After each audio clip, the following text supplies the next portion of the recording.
Luego, sin embargo, pues bueno.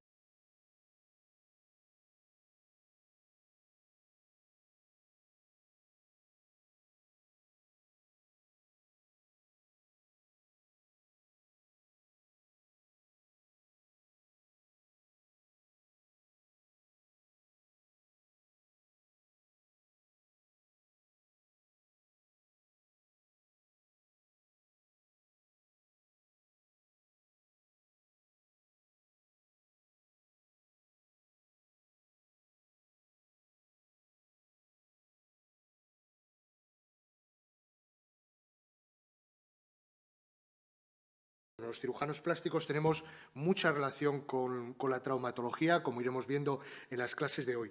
Yo trabajo como jefe de sección en el Hospital Universitario Central de Asturias, aquí en Oviedo, y llevo 36 años dando clase en esta academia. Han pasado por aquí, pues bueno, muchos alumnos. Entonces, la asignatura en esta primera vuelta la vamos a ver en 2 días.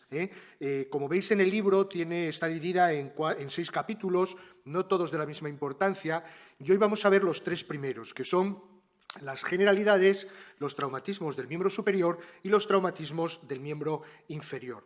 El próximo sábado, si no hay inconveniente, pues veremos la traumatología del raquis, la patología quirúrgica del sistema nervioso periférico y acabaremos con lo que es el capítulo más preguntado de toda la asignatura, que es el de la ortopedia. ¿Qué importancia tiene la asignatura de traumatología y ortopedia en el examen MIR?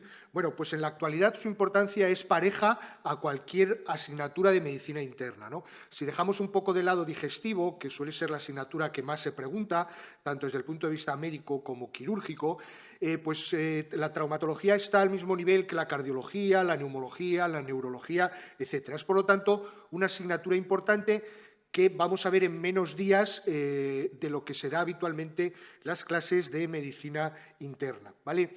Es una asignatura relativamente sencilla si no queremos complicarnos excesivamente las cosas. Mirad, si quitamos el examen del año pasado, que fue un examen en general y para la asignatura de traumatología relativamente difícil, con 3 o 4 preguntas que podemos considerar como muy difíciles de contestar, la mayor parte de las veces o de los exámenes que se han realizado, esta asignatura era relativamente sencilla. Normalmente un 30 o un 40% de las preguntas eran conceptos repetidos que ya se habían preguntado en otro momento y, aunque siempre había una pregunta que podíamos considerarla como muy difícil, el resto eran bastante fáciles de acertar, ¿vale? En el examen del año pasado, pues bueno, cambió un poquito esto, se metieron con algunos detalles, bueno, que a lo mejor no tenían demasiado recorrido, pero bueno, fue así. Yo creo que no se va a volver a repetir la situación del examen del año pasado.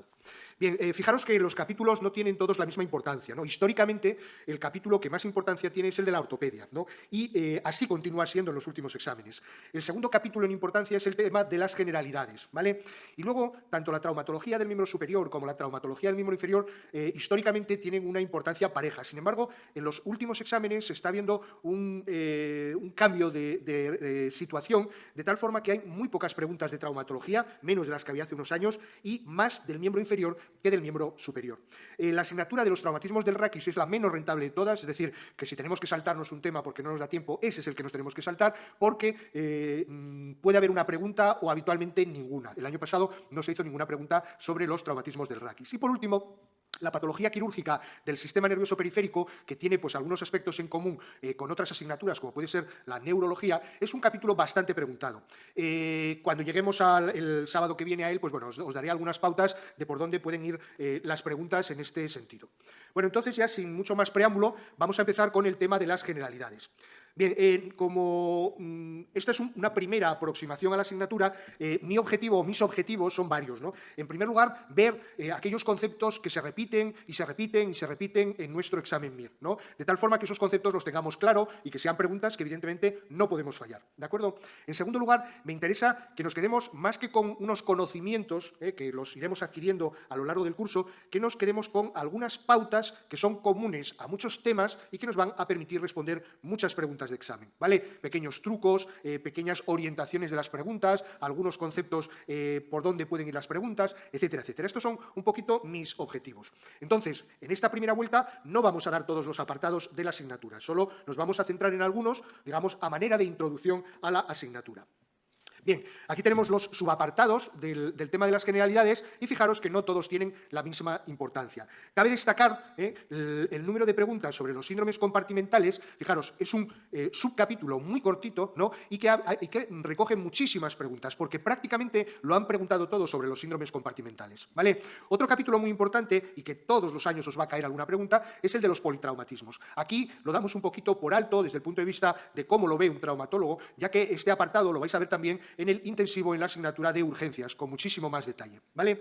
Mirad, en los subcapítulos de las generalidades podemos a su vez dividirlos en dos partes, ¿vale? Una primera parte, que incluye estos subcapítulos, en la que vamos a ver una serie de conceptos que se van a repetir a lo largo de la traumatología, de tal forma que si yo hablo, por ejemplo, de las indicaciones quirúrgicas de una fractura, ¿no? Esa diapositiva yo la puedo cortar y pegar cuando esté hablando de las fracturas del fémur, ¿vale? Y puedo aplicarlo para decidir cuáles son o cuándo tengo que hacer un tratamiento quirúrgico en las fracturas del fémur, ¿vale? Entonces, esto lo vamos a estar, repito, utilizando continuamente en la traumatología. Por eso es muy importante. Y luego tenemos un segundo apartado que incluye estos 4 subcapítulos, ¿no? Que son entidades propias, es decir, concepto, ¿no? ¿Qué es un síndrome compartimental? ¿Cómo se trata? ¿Qué es la algodistrofia? ¿Qué es el embolismo graso? Etcétera, etcétera. Bien, empezamos entonces con las lesiones traumáticas de las partes blandas, ¿no? Y vamos a ver en primer lugar de las partes blandas, tejido en la piel, tejido celular subcutáneo, músculos, tendones, etcétera, las mordeduras. Mirad, una mordedura es una herida contusa que tiene una gran atracción de partes blandas y que siempre está contaminada por los gérmenes que están en la boca del animal que haya producido la mordedura. En nuestro medio, en España, y por lo tanto lo que nos van a preguntar, únicamente vamos a ver mordeduras de perro, de gato y mordeduras humanas. Son excepcionales el resto de las mordeduras, no así en otros países como puede ser Sudamérica o como puede ser África. ¿De acuerdo? Aquí solamente estas 3. Fijaros, el tipo de preguntas que nos pueden hacer sobre el tema de las mordeduras puede estar dirigido o bien a los gérmenes que pueden producir la contaminación o infección de la herida y al tratamiento desde el punto de vista médico de las mordeduras. Mirad, vamos a ver algunos de los gérmenes más importantes. Por ejemplo, la Eikenella corrodens. Fijaros que es un germen que puede contaminar tanto las mordeduras de perro como las mordeduras humanas. ¿De acuerdo? Otro germen importante es la Pasteurella multocítica. Fijaros que puede afectar tanto a las mordeduras de perro como a las mordeduras de gato. Y prácticamente el 100% de las mordeduras de gato se van a contaminar o infectar por Pasteurella. Y por último, la Capnocitofaga canimorsus. Es un germen raro que aparece en las mordeduras de perro y que va a afectar a sujetos que están inmunocomprometidos, produciendo un cuadro de shock y, por lo tanto, una situación muy grave. Tenemos que quedarnos con ese concepto. Bien, ¿cuál es el tratamiento de las mordeduras? Mirad, tiene dos partes. Un tratamiento quirúrgico, yo tengo que eliminar todos los tejidos que están muertos y que están contaminados, y un segundo tratamiento, que es el tratamiento con antibióticos, ¿vale? ¿Qué antibióticos vamos a utilizar? Pues prácticamente todos los gérmenes que pueden contaminar una mordedura son sensibles a la asociación de amoxicilina clavulánico, que es el antibiótico de primera elección en todas las mordeduras, ¿de acuerdo? ¿Y qué ocurre? Que cuando los pacientes son alérgicos a las penicilinas, no podemos utilizar este antibiótico y podemos utilizar pues asociaciones de clindamicina, cotrimoxazol, ciprofloxacino, que sería el segundo escalón de tratamiento. Mirad, dado que históricamente han preguntado los gérmenes, históricamente han preguntado el tratamiento con la amoxicilina clavulánico, la posible pregunta que nos queda es cuál sería el tratamiento antibiótico de elección en una mordedura en un paciente que es alérgico a las penicilinas. Bien, fijaros, pregunta del año 2014, ¿no? Un niño que tiene una mordedura por otro niño, por lo tanto, una mordedura humana, ¿vale? ¿Qué antibiótico vamos a utilizar? Pues como no es alérgico a la penicilina, utilizaremos la amoxicilina clavulánico como primer tratamiento de elección. En el 2017 hicieron esta pregunta en la que nos especifican que un paciente al que le mordió un perro y que está inmunodeprimido, tiene una esplenectomía, presenta un cuadro de shock séptico. Esto es producido probablemente por la Capnocitofaga canimorsus y su tratamiento de elección es la moxiciclina, ¿vale? En el caso de este germen. Bueno, cuando nosotros tenemos un traumatismo, una lesión a los tejidos blandos, a la piel, ¿vale? Se van a poner en marcha unos procesos de cicatrización. Estos procesos pueden ser por primera intención, fijaros, cuando los bordes de una herida están aproximados, o por segunda intención, cuando no hay aproximación entre los bordes de la herida y el fondo se rellena primero con un tejido de granulación y posteriormente se produce la cicatrización, epitelización desde los bordes de la pérdida de sustancia hacia el centro. Bien, diferente es cómo reparamos las heridas. Vamos a fijarnos en lo que haremos cuando hacemos un tratamiento de primera intención. Nosotros podemos reparar las heridas de forma primaria, es decir, lo antes posible, ¿vale? Históricamente se decía que una herida no debe ser cerrada cuando pasan más de 6 horas desde que se produce la herida. En la actualidad, si yo limpio la herida adecuadamente y si doy antibióticos de forma profiláctica, este periodo o tiempo de seguridad lo puedo alargar incluso hasta las 24 horas. ¿Vale? Y por otro lado, ¿qué es el concepto de reparación primaria diferida? Pues es una reparación que nosotros hacemos pasados varios días. ¿Por qué? Porque sospechamos que esa herida está contaminada, entonces esperamos esos días a que se produzca una descontaminación de la herida, ¿no?, para poder hacer una sutura con el menor riesgo posible. ¿Vale? ¿Y cómo podemos hacer estas reparaciones primarias o primarias diferidas? Bueno, la forma más sencilla, mediante una sutura directa, es decir, la aproximación de los tejidos. Y luego tenemos técnicas que en su momento en el curso intensivo, en la asignatura de cirugía plástica, entraremos en detalle, y que son las plastias, los injertos y los colgajos. Un injerto cutáneo es un trozo de piel que no está vascularizado y que se utiliza en pérdidas de sustancia cuando no hay exposición de estructuras nobles, como puede ser el hueso, el tendón, el nervio, el vaso, etc. Y un colgajo cutáneo es un fragmento de tejido que tiene su propia vascularización, fijaros que eso lo diferencia del injerto, ¿no?, y se utiliza en pérdidas de sustancias con exposición de partes nobles. Por ejemplo, en las fracturas abiertas, ¿no?, donde tenemos una exposición de los fragmentos óseos. Este es el ejemplo de un injerto cutáneo, fijaros que no tiene su vascularización, y esto es el ejemplo de un colgajo cutáneo, fijaros que tiene su propia vascularización, no lo separamos del cuerpo. Ante un traumatismo de una extremidad con importante pérdida cutánea y exposición ósea, ¿qué tipo de plastia utilizaremos? Fijaros, exposición de estructura noble, primera indicación, la utilización de un colgajo.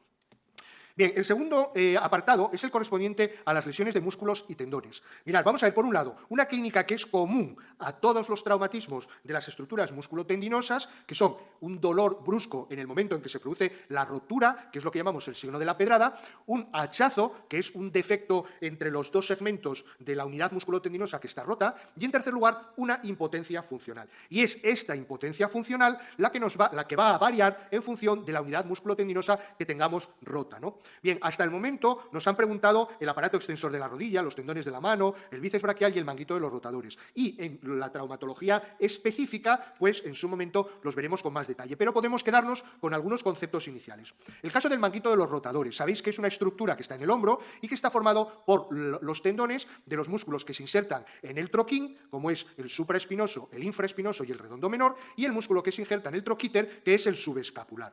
Bien, ¿y qué funciones realizan estos músculos? Bueno, pues mirad, el músculo supraespinoso inicia la separación del hombro, los primeros grados de la separación del hombro, porque luego sabéis que el resto de la separación del hombro la va a realizar el músculo deltoides, ¿de acuerdo? El infraespinoso y el redondo menor son rotadores externos. Y por último, el subescapular es un rotador interno. Por lo tanto, cuando yo tengo una rotura del músculo supraespinoso, lo que ocurre es que no puedo iniciar la separación del hombro. Si tuviese una rotura del infraespinoso o del redondo menor, tengo dificultad para hacer la rotación externa del hombro. Y por último, cuando tengo una rotura del músculo subescapular, entonces tengo una dificultad para hacer una rotación interna. ¿De acuerdo? Bien, en segundo lugar, el bíceps braquial es la unidad musculotendinosa que va a ser responsable de hacer la flexión del codo en supinación. Entonces, cuando lo tengo roto, tengo dificultad para hacer la flexión del codo. ¿Qué ocurre? Sabéis que el bíceps braquial tiene en su parte proximal dos inserciones, la porción larga y la porción corta. Lo que habitualmente se va a romper es la porción larga. Entonces, se mantiene continuidad y, por lo tanto, el paciente puede seguir realizando la flexión del codo. En esta pregunta del año pasado, fijaros, esta imagen corresponde a una rotura de la porción larga del bíceps. El paciente puede seguir realizando la flexión del codo, pero ¿no? Se le cae la bola, ¿no? Porque se ha roto la porción larga del bíceps. Bien, el siguiente son los tendones de la mano. Los veremos con más detalle en su momento. Sabéis que los dedos largos de la mano, por la parte anterior o volar, van a tener unos flexores superficiales y unos flexores profundos. Cuando se rompe el flexor profundo, tenemos dificultad para hacer la flexión de la interfalángica distal. Cuando se rompe el flexor superficial, tenemos dificultad para hacer la flexión aislada de la interfalángica proximal. Bien, y el siguiente sería el aparato extensor de la rodilla. Sabéis anatómicamente que está formado por la rótula. Por la parte superior estaría el tendón del cuádriceps y por la parte inferior, que se inserta en la tuberosidad anterior de la tibia, estaría el tendón rotuliano. El aparato extensor de la rodilla se puede romper por debajo de la rótula y esto es frecuente en los niños. Lo que hace es que la rótula ascienda. ¿De acuerdo? Y en los adultos o cuando hay una patología tendinosa, habitualmente se va a romper por encima de la rótula. Entonces la rótula va a tender a descender, ¿vale? Fijaros esta pregunta, como un paciente de 50 años con antecedente de gota y uso crónico de corticoides, por lo tanto adulto y con posible patología musculotendinosa, ¿no? Cuando se rompe el aparato extensor de la rodilla, se rompe, ¿dónde? Por encima de la rótula. Por lo tanto, la rótula estará en una posición baja, ¿vale? Es la rotura del tendón del cuádriceps. Y por último, la rotura del tendón de Aquiles. Sabéis que el tendón de Aquiles es el que permite hacer la flexión plantar del tobillo. Un paciente que tiene roto el tendón de Aquiles no puede hacer la flexión plantar del tobillo, es decir, no se puede colocar en posición de punteras, ¿vale? De punteras sobre los dedos del pie. Siguiente apartado, los nervios. Tenemos un capítulo específico para las lesiones quirúrgicas de los nervios periféricos. Aquí únicamente recordar que un nervio periférico puede ser un nervio mixto, que tenga parte motora, parte sensitiva y parte vegetativa. Entonces, cuando se lesiona el nervio por completo, vamos a tener una clínica motora en forma de parálisis o en forma de abolición de los reflejos, vamos a tener una clínica sensitiva en forma de dolor o anestesia de su territorio de distribución y podemos tener alteraciones vegetativas como pueden ser de la coloración de la piel, de la sudoración, etcétera, etcétera. Mirad, detalle muy importante que me interesa que os quede marcado desde el principio. Cuando me tengo que enfrentar a una pregunta de clínica del sistema nervioso periférico, tengo que intentar responder la pregunta con los datos que me den motores, ¿no? Si no es posible, puedo pasar a los sensitivos. Y si así todo no es posible responder la pregunta, me puedo fijar en los trastornos vegetativos. ¿Por qué? Porque, como veremos más adelante, los datos motores de las lesiones nerviosas son más constantes y más fáciles de recordar que los datos sensitivos, que son muy variables. ¿De acuerdo? Concepto entonces muy importante. Siempre que me encuentro con una pregunta del sistema nervioso periférico, intento responderla con datos motores. Vale, y para acabar, los vasos, ¿no? Sobre todo los traumatismos arteriales. Pueden ser abiertos o cerrados. Cuando yo tengo un traumatismo arterial, sobre todo en el abierto, voy a tener un síndrome hemorrágico y voy a tener un síndrome isquémico, ¿vale? El síndrome isquémico es igual que el que veréis en su momento, habréis visto, no lo sé, ya en cirugía vascular, ¿vale? Y el síndrome hemorrágico pues va a producir un sangrado que es siempre pulsátil, característico de un traumatismo arterial y que siempre se controla presionando, comprimiendo el punto del sangrado. No hay que ir a cosas extrañas. Lo más importante es comprimir sobre el punto de sangrado. Y además tenéis que tener en cuenta una cosa, y es que los vasos, importantes sobre todo, no paran de sangrar inmediatamente. Entonces tengo que estar comprimiendo durante bastante tiempo. Y un error que cometemos muchas veces por impacientes los cirujanos, sobre todo cuanta menos experiencia tienes, es que cuando se lesiona un vaso empieza a sangrar, ¿no? Comprimo y cada 20 segundos miro a ver si paró. No, eso no puede parar inmediatamente. Hay que mantener la compresión durante más tiempo. Cuando tengo un traumatismo arterial cerrado, estoy ante un cuadro de isquemia, ¿vale? Entonces, lo primero que tengo que hacer ante esta situación es reducir y estabilizar fracturas y luxaciones, porque pueden estar comprimiendo el vaso. Si lo reduzco, puede desaparecer ese foco de compresión y se me puede resolver la situación. Si, por el contrario, tras la reducción e inmovilización continúo con la clínica, entonces tengo que dar un siguiente paso, valorar una arteriografía para saber si estoy ante un espasmo del vaso o estoy ante una rotura y, por lo tanto, actuar de forma consecuente. Hace 2 años hicieron esta pregunta: dolor y deformidad a nivel del húmero distal derecho e impotencia funcional del codo en un niño o una niña de 6 años. Esto es por una fractura supracondilia de húmero, ¿no? El paciente tiene no se le palpa el pulso radial, ¿no? Tiene un traumatismo arterial. ¿Qué es lo primero que tenemos que hacer? Reducir la fractura e inmovilizarla y ver qué es lo que ocurre, si hay una mejoría o no hay una mejoría. Fijaros que lo importante es siempre quedarse con el concepto. Bien, segundo apartado, lesiones articulares, ¿no? Bien, sabéis que la más sencilla es el esguince, ¿no? Un esguince es una lesión de las estructuras ligamentosas o fibroligamentosas que rodean la articulación.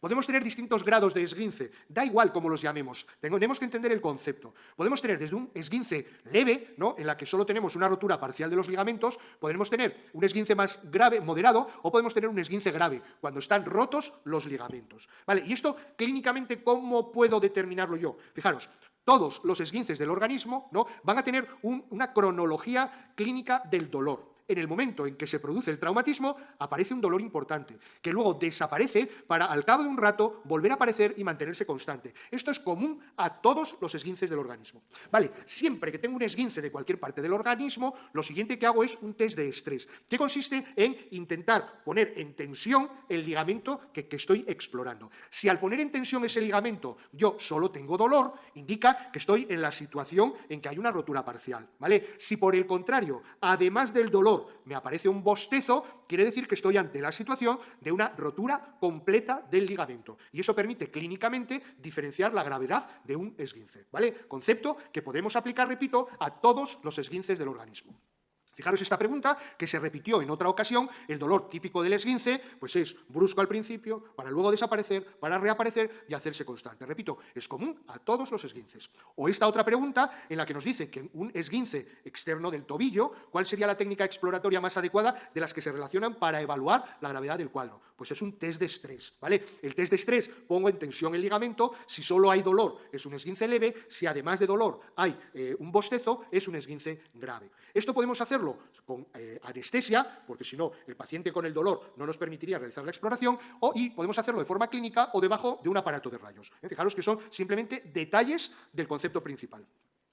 Bien, nada, el siguiente traumatismo articular que vamos a ver son las luxaciones, subluxaciones, ¿no? Aquí lo más importante que tenemos que recordar es el tratamiento. El tratamiento tiene 3 apartados que no nos debemos olvidar. Primero, reducción. Segundo, inmovilización. Y tercero, rehabilitación. ¿Qué detalles tiene cada uno de estos apartados? Mirad, la reducción tiene que ser siempre urgente, en las primeras horas después del traumatismo. Sobre este concepto insistiremos muchas veces, ¿vale? En segundo lugar, mirad, la inmovilización hoy día, ¿no?, se tiende a inmovilizaciones cortas. Si tras la reducción de la luxación la articulación es estable, entonces inmovilizo poco tiempo e inicio una rehabilitación precoz. Si por el contrario, tras la reducción la estabilidad de la articulación no se mantiene, entonces tengo que mantener la inmovilización durante más tiempo, ¿vale? Entonces nos quedamos con la idea que intentamos hacer inmovilizaciones cortas y por lo tanto una rehabilitación precoz. ¿De acuerdo? ¿Cuál de las siguientes lesiones traumáticas precisa para evitar complicaciones locales un tratamiento más precoz? Fijaros que nos habla de muchas fracturas y una luxación. La que es más urgente es la luxación, ¿vale? La fractura nos permite mantener un poquito más de tiempo. Otro traumatismo articular son las fracturas intraarticulares. Fijaros, cuando se rompe un hueso dentro de una articulación, hay un sangrado dentro de la articulación. Y como aquí tenemos una medular que tiene mucha grasa, pasa también grasa dentro de la articulación. Si yo pincho la articulación, ¿qué voy a obtener? Sangre y grasa. Entonces, consecuencia, si hago una artrocentesis después de un traumatismo articular y obtengo sangre y grasa, ¿eso es diagnóstico de qué? De una fractura intraarticular, ¿vale? No puede ser otra cosa. Pasamos al siguiente apartado, que son las fracturas, ¿vale? Mirad, las fracturas. En primer lugar, vamos a ver las fracturas especiales. Primero, las fracturas abiertas. Sabéis que una fractura abierta es una fractura que se produce en una determinada circunstancia y en la que el foco de fractura está en contacto con el exterior. Existen distintos grados de gravedad de la fractura abierta. La menos grave es la tipo 1, en la que tenemos una herida puntiforme. La siguiente sería la tipo 2, cuando tenemos una herida menor de 10 centímetros. Y luego tenemos la tipo 3, ¿no?, en la que tenemos una herida mayor de 10 centímetros y una forma especial, que es cuando además tenemos una lesión arterial, ¿vale? Entonces, ¿qué tratamiento vamos a hacer a las fracturas abiertas? Lo primero que tenemos que hacer es limpiar el foco de fractura. Fijaros, en todas vamos a aplicar antibióticos, muy importante. En todas vamos a realizar un cierre. Fijaros, en las de tipo 3 tenemos que hacer un cierre especial, con una plastia, que es un colgajo. Recordad que tenemos un foco de fractura expuesto. Y por último, la fijación. Fijaros, en las de tipo 1 y tipo 2 podemos utilizar cualquier tipo de fijación. Y en las de tipo 3 es donde vamos a encontrar o vamos a utilizar fijadores externos u osteotaxis. Entonces, en mi examen me puede preguntar una fractura abierta. Muy probablemente me van a preguntar una fractura abierta de tipo 3, ¿vale? El tratamiento será siempre antibiótico, la utilización de un colgajo si fuese necesario para cubrir la fractura abierta y la inmovilización mediante una osteotaxis. Paciente de 30 años con una fractura abierta de grado 3. Fijaros cómo preguntan el grado 3. ¿Cuál es la conducta a seguir? Fijaros, de todas esas posibles respuestas, la correcta es que haremos una limpieza de la herida, haremos una estabilización con un fijador externo y, si queréis añadir, podemos utilizar un colgajo, ¿no?, como forma de fijación.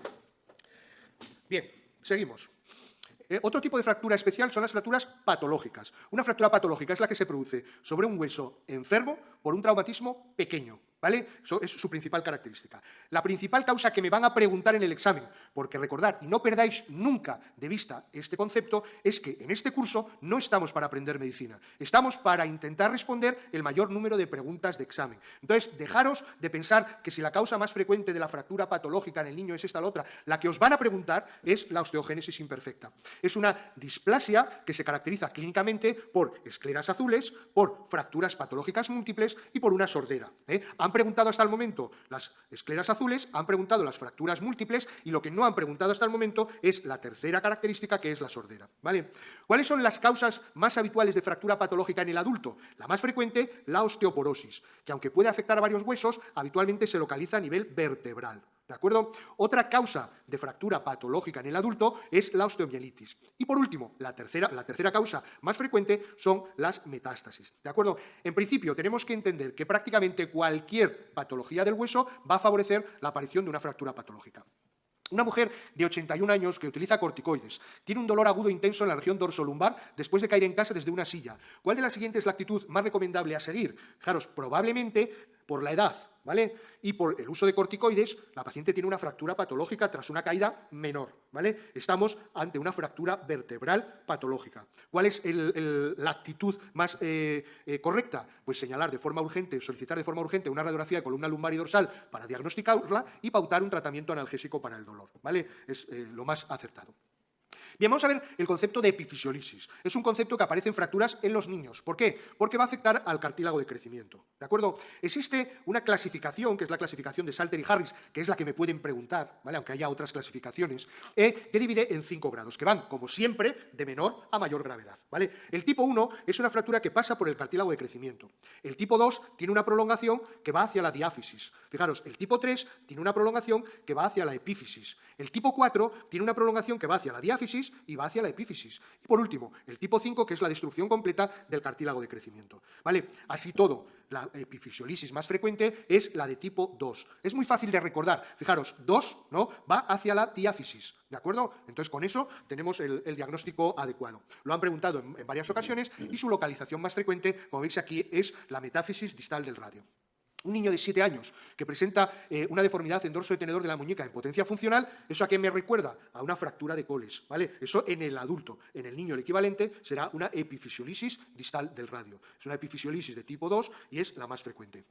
Una epifisiolisis distal de tibia, ¿no? ¿Cuál de los siguientes factores no influye en el riesgo de deformidad futura? Fijaros, ¿la edad y el género del niño pueden influir? Pues la edad sí, porque cuanto más mayor sea el niño, menos potencial de crecimiento tiene y, por lo tanto, la secuela después de una epifisiolisis va a ser menor o puede ser menor, ¿vale? Que la fractura sea intraarticular, claro, eso tiene una importancia funcional grande.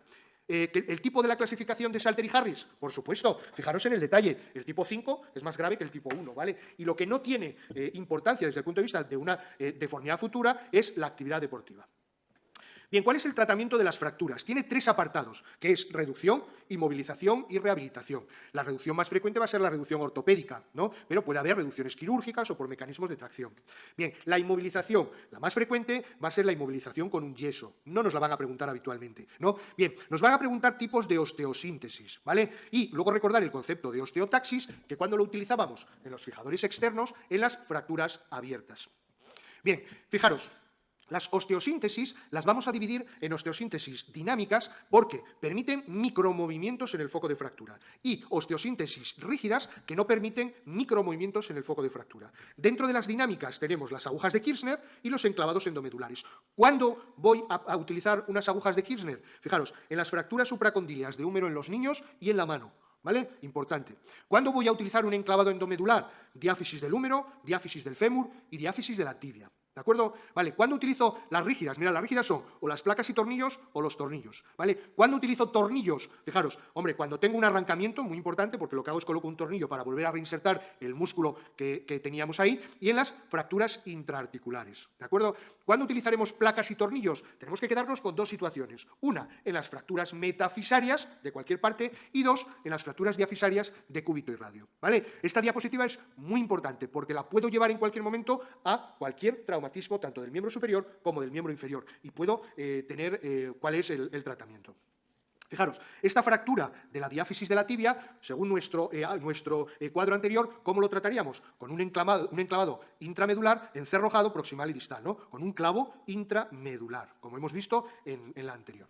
Bien, otra cosa muy importante es cuándo tenemos que indicar un tratamiento quirúrgico. Mira, habitualmente en las fracturas el primer tratamiento que hacemos es un tratamiento conservador, un tratamiento ortopédico. ¿Cuándo indicamos el tratamiento quirúrgico? Pues en todas estas situaciones. Cuando tengo una fractura intraarticular, cuando tengo una fractura muy desplazada, cuando tengo una fractura inestable, compleja, irreductible, abierta, complicada, en los politraumatismos, en fracturas a través de un tumor óseo, en las epifisiolisis graves o para limitar una hemorragia. Fijaros, entonces, quedaros, esta diapositiva también vamos a utilizarla en todos los traumatismos especiales. ¿Vale? Entonces, tenéis el esquema en el libro, es muy sencillo, pero tenéis que recordarlo. Entonces, fijaros, ¿qué me van a preguntar a mí en cuanto al tratamiento quirúrgico de las fracturas en mi examen? Me pueden preguntar, ¿hay una indicación de tratamiento quirúrgico? Y para responder esa pregunta tengo que ir a esta diapositiva. Todas estas situaciones en cualquier traumatismo nos indican indicación de tratamiento quirúrgico. Y el segundo tipo de pregunta que me pueden hacer es ¿qué técnica quirúrgica tengo que utilizar? Y para eso utilizo este esquema. Si estoy ante una diáfisis de fémur, tibia o húmero, un enclavado endomedular. Si estoy ante una fractura metafisaria o una fractura de la diáfisis de cúbito y radio, pues placa y tornillos. Y así sucesivamente. ¿De acuerdo? Quedaros entonces con ese concepto. Bien, las complicaciones de las fracturas más importantes que podemos determinar son la pseudoartrosis y la osteonecrosis, ¿vale? Vamos a verlas las dos. En primer lugar, ¿qué es una pseudoartrosis? Una pseudoartrosis es una falta de consolidación definitiva. Es decir, que por mucho que yo prolongue la inmovilización del hueso, ¿vale? El hueso no va a consolidar nunca.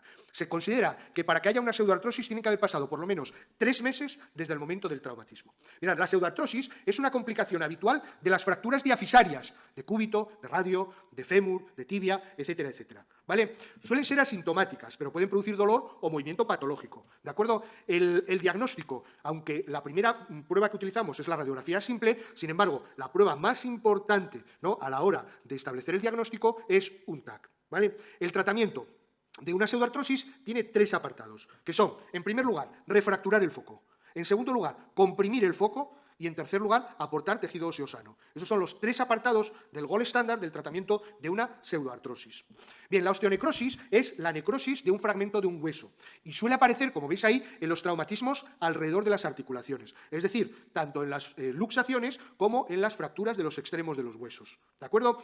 El diagnóstico, aunque la radiografía es la primera prueba de imagen que vamos a realizar, pero el diagnóstico definitivo lo vamos a hacer con una resonancia nuclear magnética. ¿Vale? Y aquí el tratamiento inicialmente tiene que ser conservador y consiste en descargar el hueso que está afectado. ¿Para qué? Para favorecer la revascularización. Solo cuando esta medida no es suficiente, pasamos a un tratamiento quirúrgico. Si no hay colapso del hueso, lo que haremos serán técnicas quirúrgicas para revascularizar el hueso. Si por el contrario hay un colapso, entonces utilizaremos prótesis articulares. ¿De acuerdo? Eso como concepto general en todos los casos. Entonces, fijaros cómo esas dos complicaciones, la pseudoartrosis y la necrosis avascular, ¿no?, se van a presentar en distintas situaciones. En primer lugar, la pseudoartrosis en las fracturas diafisarias y las necrosis avasculares en las fracturas y luxaciones de los extremos de los huesos. El diagnóstico de una pseudoartrosis se hace con un TAC, el diagnóstico de una necrosis avascular se hace con una resonancia nuclear magnética.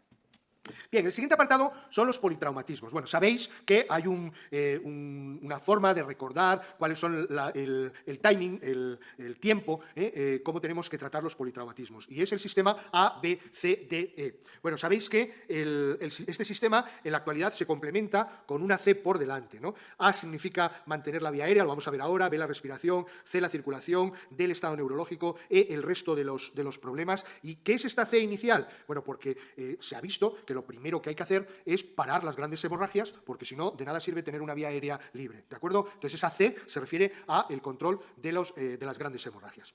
A, garantizar la permeabilidad de la vía aérea y proteger la columna cervical. Existen distintas formas en que yo puedo garantizar la vía aérea. Este concepto de garantizar la vía aérea ha sido muy preguntado a lo largo de los años. El B, la respiración, tiene 3 conceptos fundamentales. Primero, siempre oxígeno al 100%. Segundo, tratar los traumatismos torácicos que sean tratables, como son el neumotórax a tensión, como son el bolet costal, como es el hemotórax masivo. ¿De acuerdo? Y por último, valorar la necesidad de una intubación. Pero siempre lo hacemos en este orden. Fijaros, primero doy oxígeno al 100%. Segundo, trato los traumatismos que tengan indicación. Y en tercer lugar, valoro la intubación. Por ejemplo, pregunta del año 95. Un paciente politraumatizado que tras ser debidamente valorado en el servicio de urgencias presenta las siguientes lesiones, señale cuál de ellas requiere asistencia urgente. Fijaros, de todas ellas, ¿no?, estamos en la B de nuestro concepto, es el neumotórax a tensión, ¿vale? O esta pregunta, un paciente con un Glasgow 15, con una tensión arterial normal, con una frecuencia respiratoria alta, una frecuencia cardíaca alta, saturación de oxígeno bajo y que hay hipofonesis torácica dorsal, además de timpanismo, ¿en qué situación estamos? En un neumotórax a tensión, ¿vale? Este es el tipo de preguntas con el que nos podemos encontrar.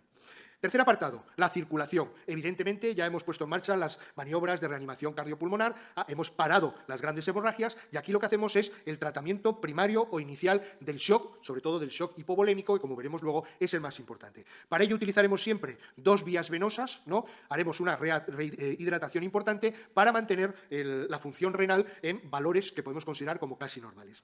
Siguiente apartado, D, exploración y valoración neurológica. Tiene dos subapartados, que es el Glasgow, sabéis que tiene tres ítems, la apertura ocular, la respuesta verbal y la respuesta motriz, ¿vale? Y, en segundo lugar, la valoración de la simetría y tamaño de la reacción pupilar, que nos puede indicar un desplazamiento de la línea media. Bien, respecto al Glasgow, hasta 15 puntos, ¿tengo que recordar todo esto del Glasgow? Pues os tengo que decir que lamentablemente sí. Si quiero responder preguntas como esta, en la que me dicen los datos que tiene el paciente y yo tengo que determinar exactamente cuál es el Glasgow, ¿vale? Si no lo sé, imposible. Entonces no vale con quedarse un poco en la superficie.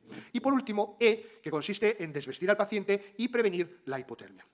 Una vez que hemos acabado estos apartados del tratamiento del politraumatizado, reevaluamos al paciente. ¿De acuerdo?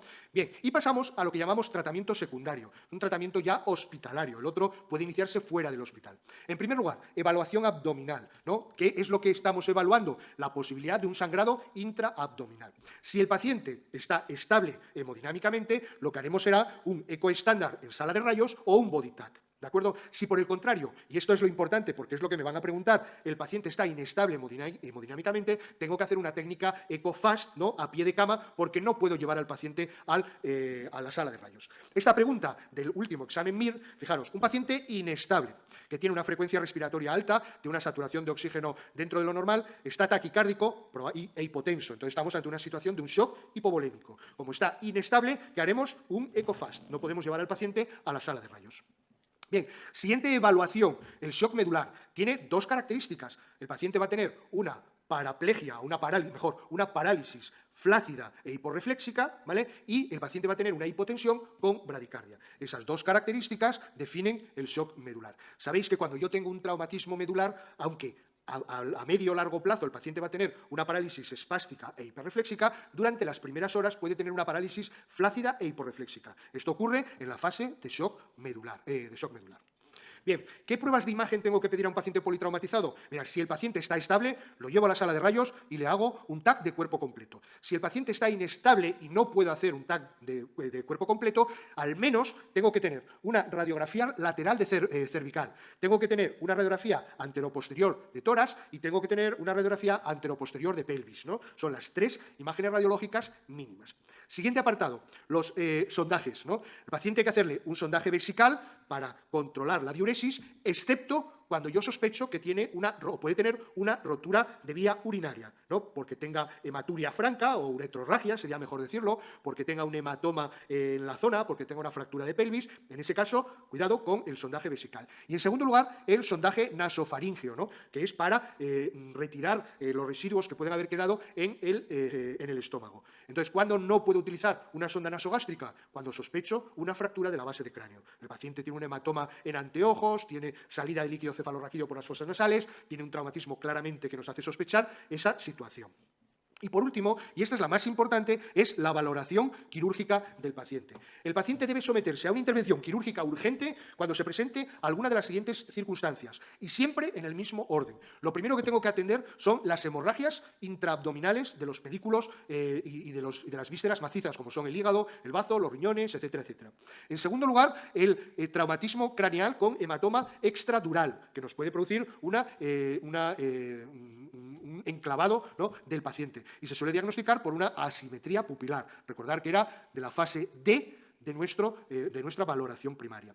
Bien, y lo siguiente, la luxación de las grandes articulaciones. Fijaros cómo ya habíamos dicho que las luxaciones tienen que tratarse inmediatamente, ¿vale? Y por último, la reparación de las grandes lesiones arteriales, como puede ser pues, la aorta, como puede ser la femoral, la humeral, etcétera, etcétera. Y siempre tendremos que hacerlo en este orden. No vale hacerlo en el orden que nosotros queramos.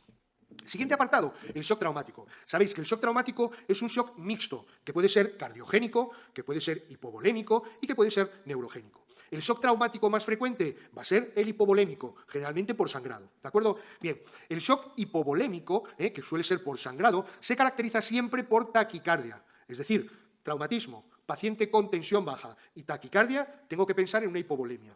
A diferencia del shock neurogénico, que fijaros que va a presentar bradicardia, y es lo que nos permite diferenciar un shock traumático hipovolémico de un shock traumático neurogénico.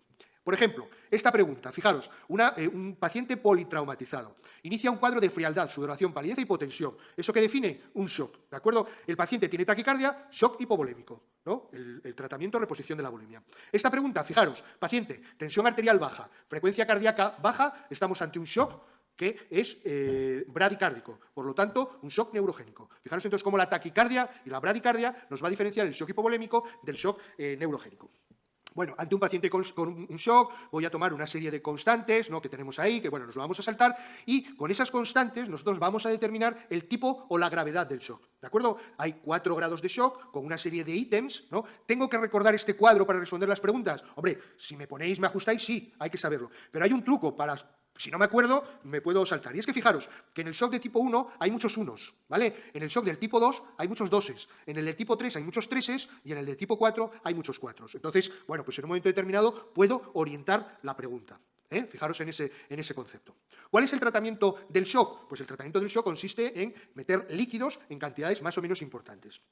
Bien, siguiente tratamiento del shock, la oxigenación, ¿vale? Siguiente, tema de la reposición de volemia. Volvemos un poquito para atrás. Fijaros, el shock de tipo 1, en principio, no necesita una reposición importante de líquidos. El shock de tipo 2, fijaros que se necesitan cristaloides y preparar sangre, ¿no? Pero con calma.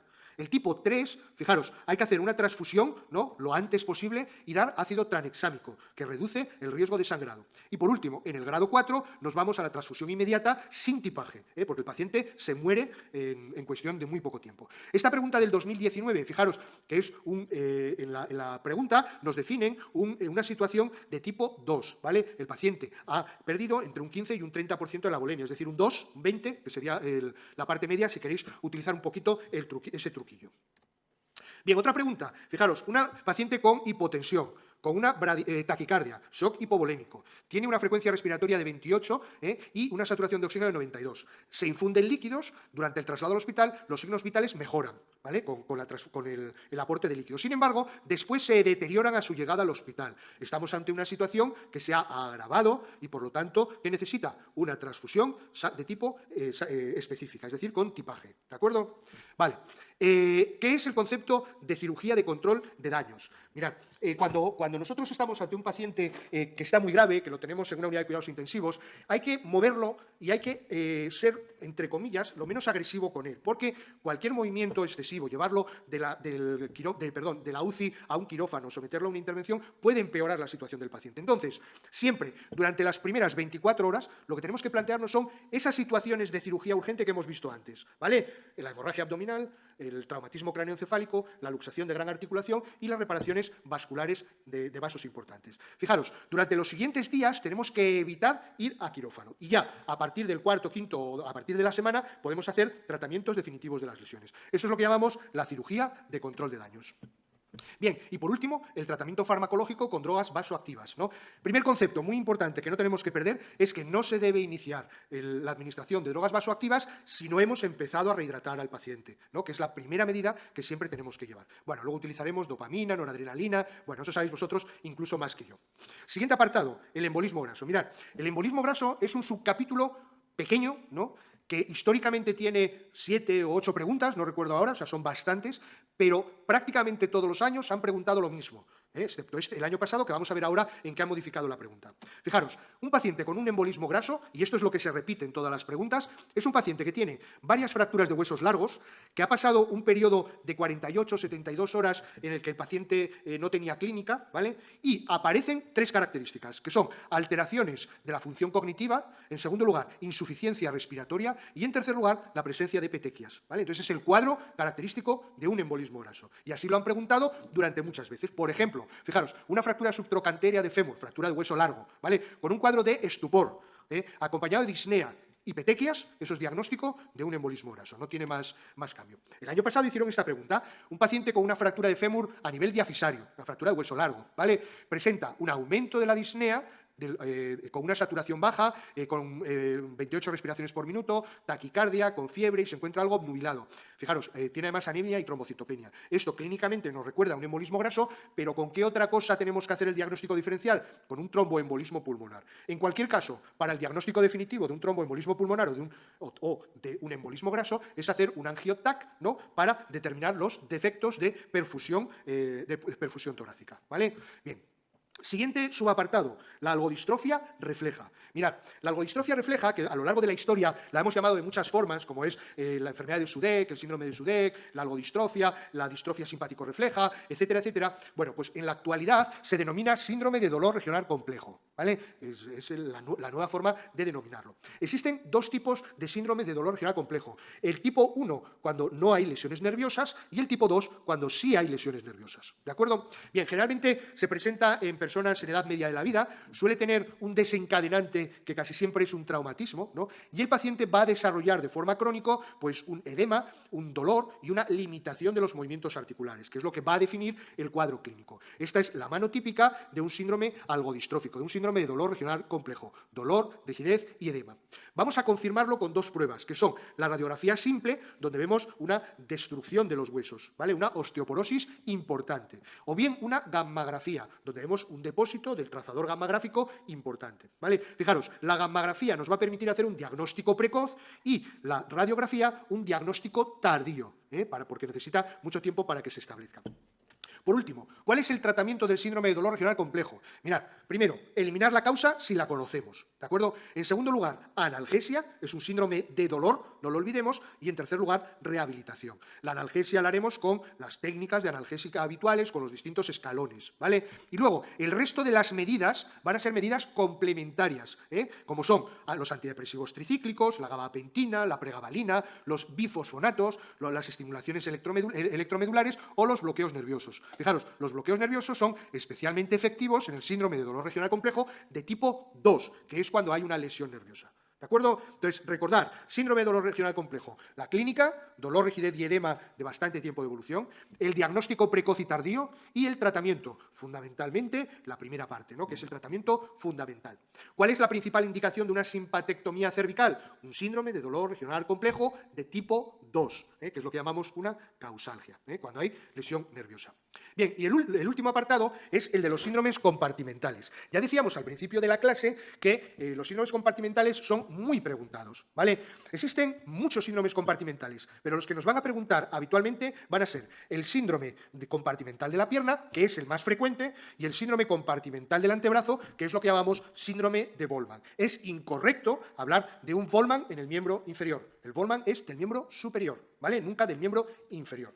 ¿Qué es un síndrome compartimental? Es un aumento de una presión en un compartimento. En el caso del Volman, el compartimento antebraquial anterior profundo, ¿vale? ¿Cuáles son sus causas? Pues pueden ser, fijaros, traumatismos, quemaduras, lesiones arteriales. La causa más frecuente que me van a preguntar del síndrome de Volman van a ser las fracturas supracondíleas de húmero, ¿vale? Clínica, muy importante, se va a presentar un dolor anormalmente intenso que aumenta al estirar los músculos que están afectados. Por lo tanto, en el miembro superior, cuando yo intento estirar los dedos, aumenta el dolor porque estoy estirando los músculos del compartimento anterior o antebraquial anterior profundo, ¿vale? Segunda característica de la clínica de un síndrome compartimental es que los pulsos distales van a estar presentes. ¿Por qué? Porque la presión dentro del compartimento va a alcanzar los 30 milímetros de mercurio, pero dentro de los vasos, incluso en fase diastólica, vamos a tener mayor presión. Por lo tanto, los vasos no van a estar afectados, ¿vale? Vamos a seguir teniendo pulsos distales, excepto en una situación. ¿Os imagináis en qué situación es? Cuando la causa es una causa vascular. Si yo tengo una trombosis o una obstrucción de la arteria humeral, puedo desarrollar un síndrome compartimental y puedo no tener un pulso radial. ¿De acuerdo? Pero en principio, como concepto no. Y por último, el tratamiento. El tratamiento consiste en eliminar todos los vendajes y yesos que tenga el paciente, colocar el miembro discretamente elevado para que se disminuya el edema en el compartimento que está afectado, ¿de acuerdo? Y si no mejora en una hora y la presión en el compartimento es superior a 30 milímetros de mercurio, tenemos que ir a un tratamiento quirúrgico que consiste en hacer fasciotomías, es decir, cortar las fascias, ¿no?, que delimitan los espacios musculares para descomprimir los músculos de ese compartimento. ¿De acuerdo? Entonces, fijaros, que lo han preguntado todo, el concepto, la localización, las causas, la clínica, tanto el dolor como la presencia de los pulsos, el tratamiento. Hasta el momento, lo único que no han preguntado, y que puede ser en cualquier momento motivo de pregunta, es el valor por encima del cual se considera que hay un síndrome compartimental. Recordar ese valor, 30 milímetros de mercurio. Con todo, no olvidéis que el síndrome compartimental más importante es el que afecta a los miembros inferiores. Por ejemplo, ¿qué compartimento muscular se afecta fundamentalmente en la contractura isquémica de Volman en el antebrazo? El compartimento antebraquial anterior profundo, ¿vale? Segundo, dato diagnóstico definitorio de un síndrome compartimental agudo del antebrazo, ¿cuál es? El aumento de presión en la celda correspondiente. Fijaros, ¿qué es lo más precoz en un síndrome compartimental de los miembros? El dolor intenso con el estiramiento de los dedos. Hace 2 años hicieron esta pregunta. Fijaros, fractura del extremo distal del radio izquierdo mediante reducción cerrada bajo anestesia focal y yeso antebraquial. Aqueja, dolor insoportable, excesivo, ¿vale?, que aumenta cuando se le mueven los dedos, sobre todo cuando se le estiran. ¿Qué complicación debemos tratar inmediatamente? Pues el diagnóstico fundamental va a ser un síndrome compartimental, que es una urgencia quirúrgica. Excepto la ausencia de los pulsos distales, fijaros que siempre van a estar presentes en un síndrome compartimental. Otra pregunta, reducción cerrada y yeso antebraquial cerrado de una fractura de coles, dolor muy intenso, progresivo de mano y muñeca, incapacidad para mover los dedos y falta de sensibilidad. Su movilización pasiva produce intenso dolor. Fijaros, son todos los datos clínicos que nos hacen sospechar que un síndrome compartimental. ¿Qué tenemos que hacer? Pues abrir el yeso, ¿no?, estimular el movimiento y si no mejora rápidamente, pues hacer una fasciotomía urgente. Otra pregunta, fractura transversa de la tibia derecha, dolor que no se controla con analgésicos, sensación de hormigueo en el primer espacio interdigital del dorso del pie con buena movilidad y sensibilidad y presencia de pulso pedio. Fijaros, estamos ahora en el miembro inferior, ¿no?, pero es la clínica de un síndrome compartimental. ¿Qué es falso en este caso? Pues que no es necesario hacer una arteriografía, ¿no?, para el manejo de un síndrome compartimental. 24 horas después de una fractura cerrada de tibia aparece un dolor muy intenso en la pierna, resistente a los analgésicos habituales, con aumento de volumen, dificultad para mover los dedos del pie. ¿Esto a qué nos recuerda? A un síndrome compartimental del miembro inferior. Bueno, entonces con esto terminamos el primer capítulo de la asignatura, el capítulo de las generalidades. Y fijaros cómo lo que he dicho al principio tiene 2 partes. La primera parte, hasta los politraumatismos, que son una serie de conceptos que yo voy a poder aplicar en traumatología específica. Un pega y copia realmente, o un copia y pega, perdón, ¿vale? Tanto el tratamiento, las indicaciones quirúrgicas, fijaros que lo puedo aplicar. Y luego, una serie de conceptos como son el tema de los politraumas, el embolismo graso, el síndrome de dolor general complejo, síndromes compartimentales, que son entidades en sí mismas, ¿vale? Y tenemos que entender el concepto, la clínica, el diagnóstico y el tratamiento. ¿De acuerdo?